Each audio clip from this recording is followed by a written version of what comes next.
News from around the globe. Hot, fresh, balanced and objective. On Unity. Hello and welcome to News Hour on Unity TV. The headlines. Crisis: PDP will overcome challenges, says Autumn.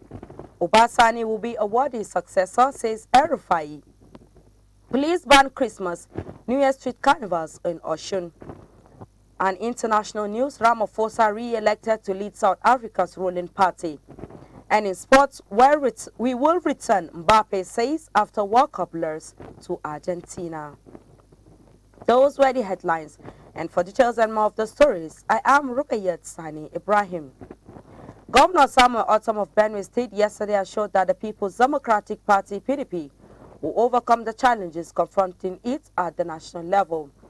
The governor, who gave the assurance while addressing the Benue PDP stakeholders meeting in Makurdi, acknowledged that there are still issues confronting the party and noted that the leaders are discussing, and by the grace of God, they will overcome them. While reassuring that the party is united at the state level, the governor said they have no issues and they are quite committed to ensuring that they win the 2023 election. The governor explained that the stakeholders meeting was called to ensure that the party strategizes ahead of the 2023 election to ensure that the party is fully prepared for the elections. Present at the meeting were all former and present National and State Assembly members, political appointees, local government council chairmen, national and state working committee members, leaders of the party at the federal and state levels from the state, among others.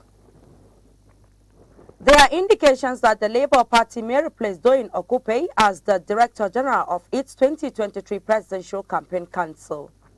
An impeccable source within the party, who spoke to newsmen on Monday, confirmed that the talks are already ongoing to replace Okupe. Although he declined to mention possible replacements, feelers have former presidential aide Akin Oshun-Tokun as a front-runner to take Okupe's position. Okupe was earlier on Monday found guilty of receiving over 200 million naira cash from former National Security Advisor NSA Sambo Dasuki by Justice Ijoma Ojukwu of a federal high court in Abuja. Reacting to the judgment earlier, through its media officer Diran Onifade, the Labour Party Presidential Campaign Council (PCC) confirmed that Okupe has paid 13 million naira fine handed to him by the court. He said as the party that respects the rule of law, its officials will obey court judgments promptly. Onifade, however, said appealing the judgment is a personal decision of Okupe and that the PCC cannot influence that. Police in Oshun on Tuesday in Oshogbo announced a ban on street carnivals during the Christmas and New Year celebrations in the state. Police spokesperson in the state, SP Yemisi Opalola, stated that the ban was put in place to prevent miscreants from causing mayhem under the guise of street carnivals, reiterating the police efforts to guarantee peaceful Christmas and New Year celebrations in the state, especially youths, that annual street carnivals are prohibited for these periods. Intelligence availed the command suggests that miscreants plan to carry out mayhem in the guise of street carnivals. Street carnivals would therefore not be tolerated in whatever form or guise, stressing that all organizers of carnivals are enjoined to hire halls or use gated compounds to celebrate the festivals. Parents and guardians are equally warned to advise their children and wards to shun any acts that could jeopardize the peace of this season. Governor Nasir El-Rufai has promised to relocate from Kaduna State on May 29, 2023 after handing over to his successor so as not to interfere with the incoming administration. The governor spoke at a town hall meeting organized by the Central Senatorial Zone on Monday in Kaduna. He expressed optimism that Senator Obasani will succeed him, saying that he will not make any input in the running of the next All Progressives Congress APC government. El-Rufai said that the next governor will be guided by God if he has a pure heart, adding that Senator Obasani is a good man who will also make an excellent governor. He described Senator Obasani as a worthy successor who will take Kaduna State to greater heights when voted as governor. He said that he has known the center for over 20 years and he has proved his mettle politically. A female traveler, Lucy Jeremiah, who was abducted by a 9-man kidnap gang in Plateau State, has narrated how she fought the gunmen to escape from the bush where she was held captive. It was learned that the kidnappers abducted Jeremiah and 3 other victims while they were traveling in a vehicle to Jos, Plateau State, from Abuja on Thursday. The victim, who was still in trauma, told reporters in Jos on Monday at the Plateau State Police Command headquarters, where she was recuperating, that she handed her life over to God before she summoned the courage to fight the kidnappers. She said the kidnappers, numbering 9, asked them to call their parents on phone and demanded 5 million naira each. The victim said as they went deep into the bush, she suggested to others an escape plan, but they were afraid. Jeremiah also said they could not do anything because they were not with any weapon to fight the kidnappers, who were with a gun, a knife and other weapons. This time, some of the kidnappers, who were initially 9, had left, leaving 4 of them with the victims. As they marched deeper into the bush, 2 of the 4 kidnappers were trailed behind, while 2 others with the gun and knife were leading them in front. At this time, she told her co-traveler victims that they should do something and that she will not allow the kidnappers, she will not follow the kidnappers any further, I beg your pardon, into the bush to wherever they were taking them to, and that God will be in control. She also told them what to do. Jeremiah also suggested to them that she will be the first person to grab the kidnapper carrying the gun, while they should come to her assistance if anything happened. That was what they actually did. So when she grabbed the kidnapper with the gun, the other kidnapper holding a knife rushed forward and wanted to stab her in the stomach. But as she turned, he missed his target. A federal high court sitting in Abuja has reportedly stopped the Department of State Services from arresting the governor of the Central Bank of Nigeria, Godwin Emefiele, over allegations bordering on acts of financing terrorism, fraudulent activities, and economic crimes of national security dimension. Justice J.T. Tsoho gave the ruling declining to grant the application for the governor's arrest on December 9, 2022.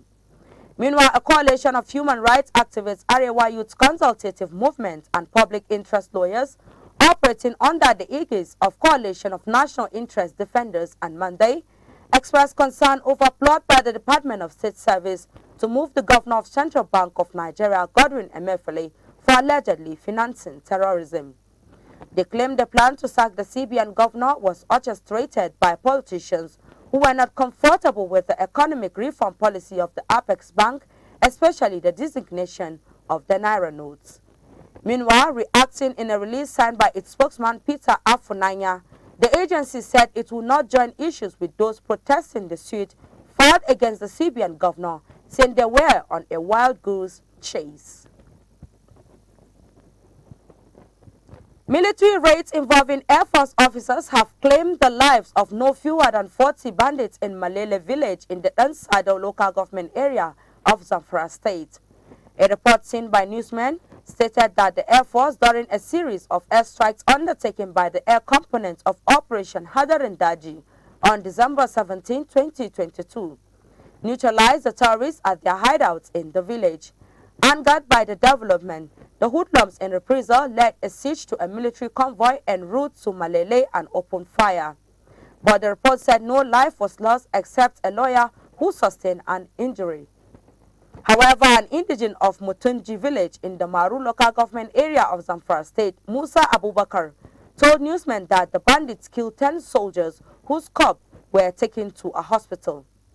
The State Commissioner on Security, DIG Mamman Tafe, retired, who visited the hospital to see the slain soldiers and the injured persons, sympathized with the families of the soldiers and those injured. Efforts to hear from the Director, Army Public Relations, Brigadier General Onyema Nwachuku, proved abortive as of press time. In a later development, hoodlums on Sunday reportedly killed 29 people in separate attacks on Malagum 1 and Sogwam communities of Kagoro Chiefdom in the Kaura local government area of Kaduna State. The council chairman Matthias Seaman who confirmed the incident to newsmen on Monday, said 7 people were killed in Sokwa. The spokesman for the Kaduna State Police Command, Muhammad Jalige, could not be reached for comment as of the time of filing this report. And on the foreign scene, pragmatic, wealthy and ambitious Cyril Ramaphosa was re-elected leader of South Africa ruling party, African National Congress, on Monday, despite being badly damaged by a cash heist scandal that had dogged him for months. Ascendancy to the helm of the ANC in power for almost 3 decades is a stepping stone to a second term as head of state. But the 70-year-old is on much shakier ground than when he was first elected party leader in 2017, amid deep division within the ANC, the party shaped by Nelson Mandela to spearhead the struggle to end apartheid. Ramaphosa promised a new dawn for South Africa when he became president in 2018. But his image has been dented by scandal and a lackluster economy.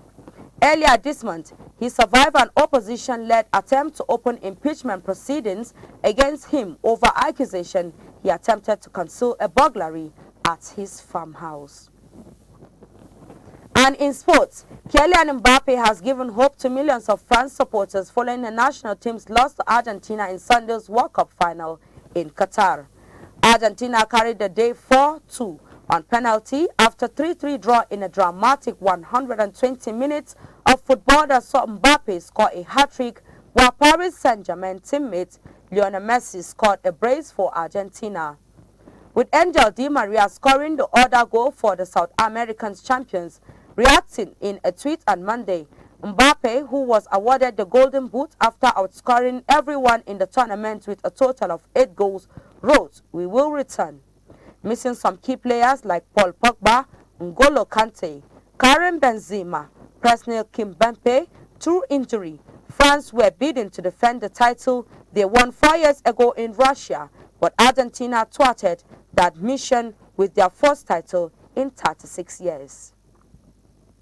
With this story, we come to the end of our bulletin for today. You can follow us on our social media handles at Facebook, Instagram, and Twitter at Unity Radio FM TV, respectively. Thank you for watching. My name is Rukayat Sani Ibrahim. Enjoy the rest of our programs. Fresh, balanced, and objective. On Unity.